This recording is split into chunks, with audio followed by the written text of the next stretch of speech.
Good morning, dear students. Class 4th. Welcome back to online classes.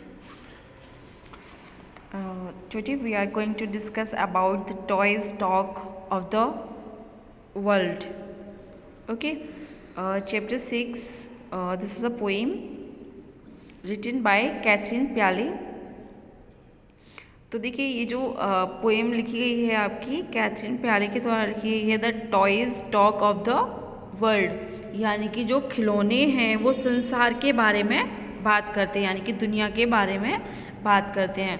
तो देखिए यहाँ पे जो फिगर ऑफ स्पीच यूज़ किया गया है, यानी कि जो टेक्निक यूज़ की गई है यहाँ पे वो पर्सोनिफिकेशन की गई है, यानी कि किसी भी निर्जीव वस्तु यानी कि या एनिमल्स को या फिर ऑब्जेक्ट्स और आइडियाज़ को यहाँ पे किससे कंपेयर किया गया है, व्यक्तियों से, यानी कि मनुष्य से तुलना की गई है इन सारी चीज़ों की। ओके, तो इसको हम क्या कहेंगे, पर्सोनिफिकेशन। ओके, जो टेक्निक यहाँ पे यूज़ की गई है उसको हम क्या कहेंगे, पर्सोनिफिकेशन, क्योंकि ये सारे टॉयज़ हैं और टॉयज़ कैसे होते हैं, लाइफलेस होते हैं ना, यानी कि निर्जीव।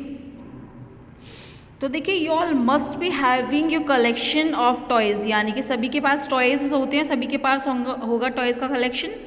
Imagine they came alive and started talking, कल्पना कीजिए कि सारे आपके जो खिलौने हैं वो जीवित हो जाते हैं और बातें करना स्टार्ट कर देते हैं आपस में। ओके, तो what do you think they talked about, तो सोचिए कि वो किसके बारे में बातें करेंगे, यानी क्या बातें करेंगे टॉयज़। ओके, तो सबसे पहले मैं बता दूं आपको कि आपको यहाँ पे ये पोएम की 8 लाइन्स करनी है, यहाँ से लेके 2, 4, 6, 8 यहाँ तक आपको ये 8 लाइन्स करनी है और वर्ड मीनिंग्स करने हैं। Okay, then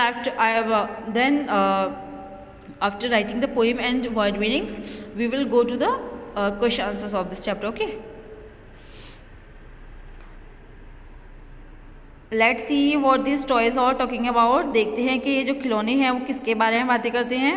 I should like set the vase from the China store to have seen the world a little more. तो यहाँ पे देखिए एक फ्लावर वास है, यानी कि एक जो फूलों का जो गुलदस्ता होता है जिसमें हम फूल रखते हैं, यानी कि फ्लावर पॉट भी हम जिसे कहते हैं, यानी कि वास।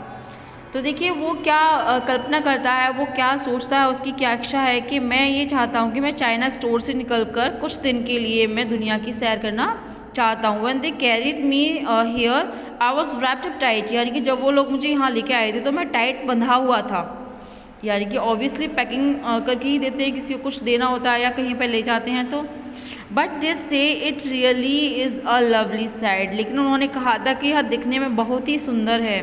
Yes said a little plaster word, यानी कि प्लास्टर वर्ड ने कहा कि हाँ, एक छोटी प्लास्टर वर्ड है वहाँ पे, उसने कहा हाँ that is exactly what I have here, यानी कि जैसा मैंने सुना है, there are thousands of trees, यानी कि हज़ारों पेड़ होते हैं। And oh what a sight, यानी क्या दृश्य होगा, यानी कि चिड़िया को पेड़ों पर बैठना पसंद होता है, तो चिड़िया पेड़ों पर बैठने की बातें करती है, यानी कि पेड़ों के बारे में सोचती है कि हाँ संसार में, दुनिया में बहुत सारे पेड़ होते हैं।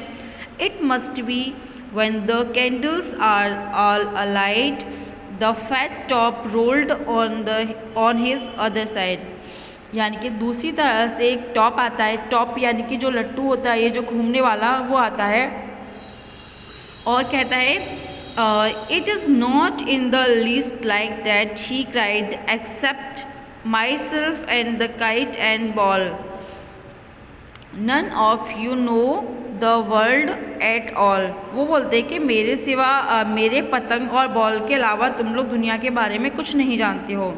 There are houses and payments, यानी कि यहाँ पे बहुत सारे घर होते हैं जहाँ पर लोग रहते हैं।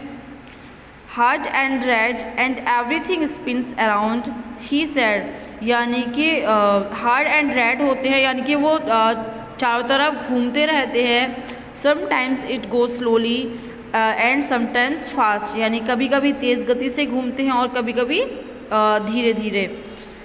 And often it stops with a bump at last, और एक साथ ही अचानक से रुक जाता है कि मान लीजिए इसमें किसी ने कुछ मार दिया हो। The wooden donkey nodded his head, wooden donkey अपना जो लकड़ी का एक गधा होता है वो अपना सिर हिलाता है और कहता है I had here the world was like that he said, उसने कहा कि हाँ संसार सच में ही ऐसा है। The kite and the ball exchange a smile but they did not speak, it was not worth while. जो पतंग और बॉल हैं वो आपस में अपनी मुस्कान देते हैं, लेकिन वो उसके आंसर में कुछ नहीं कहते, क्योंकि उनको पता है कि इसका आंसर करने का कोई भी मीनिंग नहीं है। But they did not speak, it was not worth while. Okay, I hope आपको चैप्टर समझ में आ गया होगा। आप 8 लाइन्स की पोएम और वर्ड मीनिंग्स आपकी फेयर नोटबुक्स में कर लेंगे। Okay, bye bye.